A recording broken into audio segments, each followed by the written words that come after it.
పార్లమెంట్లో ఒక ప్రశ్నకు సమాధానం చెప్తూ కేంద్ర urban development and housing minister గారు ఇది పార్లమెంట్లో ఇచ్చినటువంటి సమాధానం. అయితే కేంద్ర మంత్రి గారు ఇచ్చే సమాధానంలో రాష్ట్ర ప్రభుత్వం రాతపూర్వకంగా కేంద్రానికి ఏదైతే చెప్పిందో రాష్ట్రం యొక్క మాటనే కేంద్రం పార్లమెంట్లో సమాధానం ఇవ్వడం జరుగుతుంది.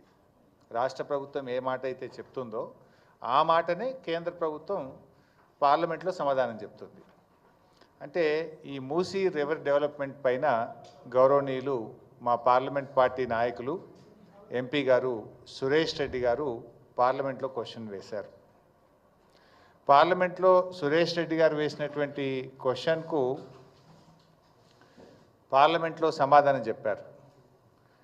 సమాధానం ఏంటంటే ఆ సమాధానం చదివితే మీరు కూడా చూస్తారు. నేను I can read out and tell you. The state government has also informed that rules Telangana state right to fair compensation and transparency in land acquisition, rehabilitation and resettlement rules 2014 and the right to fair compensation and transparency in land acquisition, rehabilitation and resettlement act 2013 would be followed for resettlement of the affected households and land acquisition అని ఇందులో చెప్పారు. అంటే మేము 2013 భూసేకరణ చట్టాన్ని follow అవుతున్నాము, దాన్ని అమలు చేస్తున్నాము అని రాష్ట్ర ప్రభుత్వం చెప్పిందని ఇది పార్లమెంట్లో కేంద్ర ప్రభుత్వం చెప్పినటువంటి సమాధానం. ఇది కాపీ కూడా మీ అందరికీ ఇస్తాను. అంటే దీన్ని బట్టి ఏమర్థమవుతుంది? మూసీ రివర్ ఫ్రంట్ ప్రాజెక్టు పైన రాష్ట్ర ప్రభుత్వము వాస్తవాలను దాచిపెడతా ఉంది. పార్లమెంట్ను తప్పుదో పట్టించడం అనేది సిగ్గుచేటు. ఏకంగా కేంద్ర ప్రభుత్వాన్ని పార్లమెంటును కూడా ఈరోజు తప్పుదో పట్టించారు.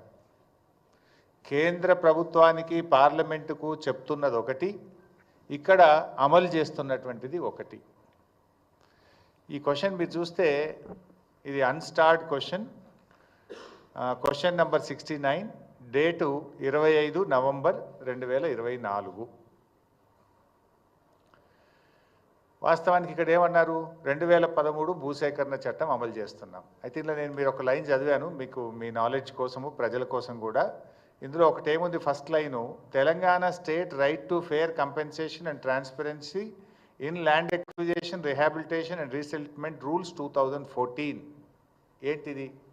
2013 భూసేకరణ చట్టం ఉన్నప్పుడు ఇది రాష్ట్ర ప్రభుత్వం 2014లో మరొక చట్టం తెచ్చింది.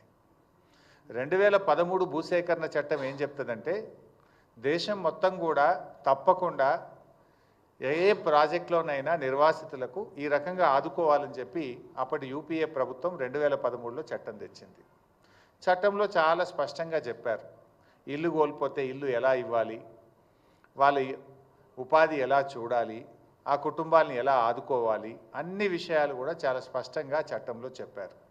చెప్తూ ఇంకో మాట ఏమన్నదంటే ఏదైనా ఒక రాష్ట్రం ఇంతకంటే మెరుగైన చట్టాన్ని అమలు చేయాలనుకుంటే, ఇంతకంటే ఎక్కువ సహాయాన్ని అందించాలనుకుంటే ఆ రాష్ట్రాలు స్వంతగా చట్టాన్ని రూపొందించుకోవచ్చు అని చెప్పి అక్కడ రాష్ట్రాలకు వెసులుబాటు కల్పించారు. దాంట్లో భాగంగా మన గౌరవ తెలంగాణ తొలి ముఖ్యమంత్రి కేసీఆర్ గారు, ఆయన కూడా ఒక నిర్వాసిత కుటుంబం నుంచి వచ్చిన వాడు కనుక అంతకంటే బెటర్గా మనం 2014 భూసేకరణ చట్టాన్ని ఒకటి తయారు చేసి రాష్ట్ర శాసనసభలో ద్వారా దాన్ని ఆమోదించుకున్నాం. ఎలా బెటర్